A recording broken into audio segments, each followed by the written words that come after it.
بسم اللہ الرحمن الرحیم۔ قرآن دل اور دماغ کو کھولتا ہے، لیکن اس کے لیے قرآن کو کھولنا ضروری ہے۔ نیند اللہ کی عظیم نعمت ہے۔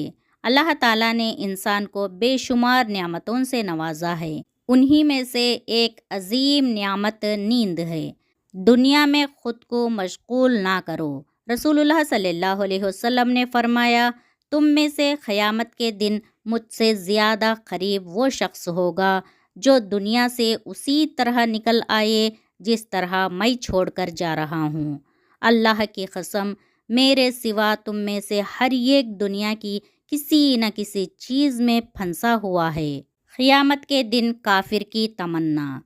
قرآن میں اللہ تعالیٰ نے فرمایا ہے، ہم نے تم کو ایک قریب آنے والے عذاب سے ڈرا دیا ہے جو اس دن آئے گا جس دن آدمی اپنے ان اعمال کو دیکھ لے گا جو اس نے اپنے ہاتھوں سے کیے ہوں گے، اور اس دن کافر کہے گا، کاش میں مٹی ہو جاتا۔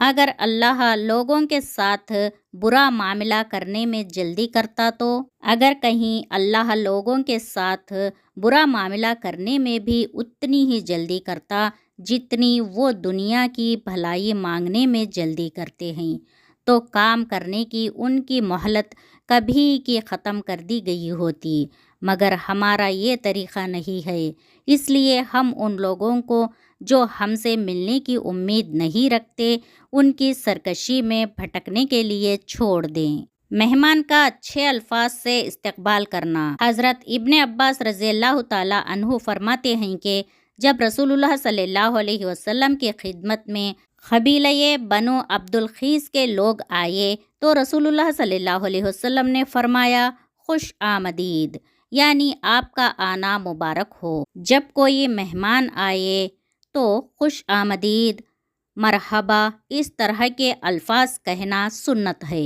دو چیزوں کی خواہش۔ رسول اللہ صلی اللہ علیہ وسلم نے فرمایا، بوڑھے آدمی کا دل دو چیزوں کے بارے میں ہمیشہ جوان رہتا ہے، ایک دنیا کی محبت اور دوسری لمبی لمبی امیدیں۔ دنیا پر مطمئن نہیں ہونا چاہیے۔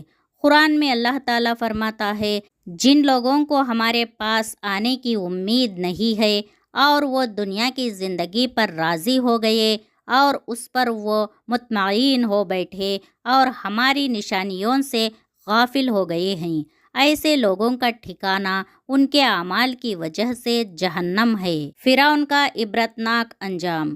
قرآن کے بیان کے مطابق خدائی کا دعویٰ کرنے والے فرعون کی نافرمانی جب حد سے بڑھ گئی تو اللہ تعالیٰ نے سمندر میں ڈبا کر ہلاک کر دیا، اور ساتھ ہی یہ اعلان کیا کہ اس کی لاش کو آنے والے لوگوں کے لیے عبرتناک بناؤں گا۔ چنانچہ محققین کی رائے کے مطابق فرعون کی لاش سمندر میں ملی، جو تقریباً 3116 سال کے بعد۔ سب سے بہترین دوا۔ رسول اللہ صلی اللہ علیہ وسلم نے فرمایا، سب سے بہترین دوا قرآن ہے۔ علماء کرام فرماتے ہیں کہ قرآنی آیات کے مفہوم کے مطابق جس بیماری کے لیے جو آیت مناسب ہو، اس آیت کو پڑھنے سے انشاءاللہ شفا ہوگی، اور یہ صحابہ کرام کا معمول تھا۔ اللہ تعالی ہمیں قرآن مجید کو پڑھنے، اس کے احکامات کو سمجھنے اور اس پہ عمل کرنے اور اس سے شفا حاصل کرنے کی سعادت نصیب فرمائے، آمین۔